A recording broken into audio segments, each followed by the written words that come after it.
পূর্ব বর্ধমান জেলার গলসি ব্লকের পুরসা high school সন্নিকটে জাতীয় সড়কের ওপর আন্ডারপাস তৈরির দাবি দীর্ঘদিন ধরে জানিয়ে আসছিলেন স্থানীয় বাসিন্দারা।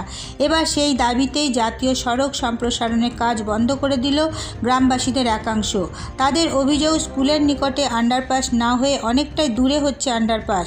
এই ঘটনার জেরে গলসির পুরসাতে বন্ধ হয়ে যায় জাতীয় সড়কের সম্প্রসারণের কাজ। খবর পেয়ে ঘটনাস্থলে ছুটে আসে গলসি থানার পুলিশ ও জাতীয় সড়ক কর্তৃপক্ষ। এদিন গ্রামবাসীরা অভিযোগ করে বলেন, পুরসা হাই স্কুলের সন্নিকটে জাতীয় সড়কের ওপর আন্ডারপাস তৈরির কথা ছিল, কিন্তু এখন তারা জানতে পেরেছেন স্কুল থেকে অনেকটাই দূরে আন্ডারপাস সরে যাচ্ছে। এতে সমস্যার মধ্যে পড়তে হবে স্কুল পড়ুয়া সহ গ্রামের এক প্রান্তের বাসিন্দাদের। এছাড়াও স্থানীয় এক বাসিন্দা মজনু মণ্ডল বলেন, আন্ডারপাস ছাড়াও জাতীয় সড়কের পাশে গ্রামের সুবিধার্থে নালাটি যাতে জাতীয় সড়ক কর্তৃপক্ষ পরিষ্কার রাখে সেই ব্যবস্থা করতে হবে, তা না হলে বৃষ্টির জল জমে সমস্যা তৈরির আশঙ্কা থাকবে। অভিযোগ আছে বলতে, প্রথমে পঞ্চায়েতের ডিপার্টমেন্টে যারা ছিল, এনএইচের আন্ডারপাসের ব্যাপারে গ্রামের যে পরিস্থিতি ছিল, থানায় বসে ডিএম, বিডিও ম্যাডাম, গ্রামের 16 আনা মসজিদ কমিটির সব রকম মানুষ থেকে থানায় বসে একটা ফয়সালা হয়েছিল আলোচনায় যে 3টে আন্ডারপাস হবে। হাই স্কুল মোড়ে একটা, মাঝেপুলে একটা, আর ডিবিসি মোড়ে একটা, এরকম একটা আলোচনা ফাইনাল হয়েছিল। কিন্তু দেখা যাচ্ছে কাজ চালুর পরে দেখা যাচ্ছে কোনো সেরকম বোঝা যাচ্ছে না যে কোথায় আন্ডারপাস হবে, কোথায় কিভাবে কি কাজ হবে।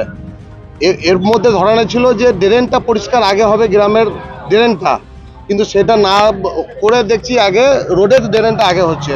এটা আমরা ভাবতে পারছি যে এই কাজগুলো কী ধরনের, এই ধরনের কথা তো আমাদের আগে হয়ে থাকেনি। তার জন্য দেখা গেল যে এটার মধ্যে প্রতিবাদ না হলে তো একটা জায়গাটা আলাদা হয়ে যাচ্ছে, সাধারণ মানুষের অসুবিধা হবে। যেটা কথা হইলো সেই কথা অনুযায়ী কোনো কিছু বুঝতে পারছি না আমরা। তার জন্য আজকে আমরা আন্দোলন করে জায়গাটা আমরা ধরলাম যে কাজ কোথায় কি সঠিক হচ্ছে আমরা দেখব। আমাদের যে ডোরিং করা ছিল সেই ডোরিং আমরা বুঝতে পারছি না, তার জন্য আমরা সেই জায়গায় আজকে আমরা নেমে দেখতে চাইলাম। প্রশাসন এসে আমাদের প্রতিশ্রুতি দিল যে থানায় বসে একটা আলোচনা হবে, যেখানে যেখানে আলোচনা হয়েছিল সেই আলোচনা ভিত্তিক কাজ হবে, এই আশ্বাস আমাদের দিয়েছে। এটা না হলে গ্রামের মানুষের প্রচুর অসুবিধা হবে। যদি এই কিছু মাঝখানের মধ্যেই যখন বর্ষা আসবে, ড্রেন না হলে যে যাত্রার বাড়িতে জল ঢুকে যাবে, জল পুরো জমে থাকবে, জল নিকাশা হবে না। ড্রেন করবে না, সেরকম একটা কথা হয়েছিল যখন আলোচনাটা আন্ডারপাসের এই ওভারব্রিজের ব্যাপারে কথা হয়েছিল যে ড্রেনটা কিন্তু আমাদের আগে পরিষ্কার করতে হবে গ্রামের, যাতে না কোনো অসুবিধা হয়, এই ধরনের একটা আলোচনা হয়েছিল। কিন্তু সেটাই দেখছি এখন হয়নি। এই সমস্যার সমাধান না হলে আগামী দিনে আরো মানুষজন, জনসাধারণ, গ্রামের মানুষ সব আন্দোলনে নামবে বা আরো মানুষ ক্ষোভের মধ্যে ফেটে পড়বে, এটাই বার্তা। রাস্তার কাজ আমরা বন্ধ করার উদ্দেশ্য হচ্ছে, দীর্ঘদিন আগে আমাদের এখানে স্কুল পুলে, ডিবিসি পুলে এবং মাঝের পুলে 3টে আমাদের স্যাংশন হচ্ছিল আন্ডারপাসের জন্য। কিন্তু এখন দেখা যাচ্ছে স্কুল পুলে, যেটা তো মাস্ট অবশ্যই দরকার, আপনারা সবাই জানেন, স্কুল পুলটা এখন শুনছি নাকি 600 মিটার দূরত্বে চলে যাচ্ছে। তাহলে যে সমস্ত ছাত্রছাত্রীরা দূর দূরান্ত থেকে আসবে তারা যাবে কোন দিকে, এটা আমাদের একটা সমস্যা। এবং ডিবিসি পুলে ওইদিকে ধরুন মাদ্রাসা আছে, আর মাঝের পুলটা তো আপনারা নিশ্চয়ই বুঝতে পারছেন, এটা জমজমার এটা আমাদের বাজার।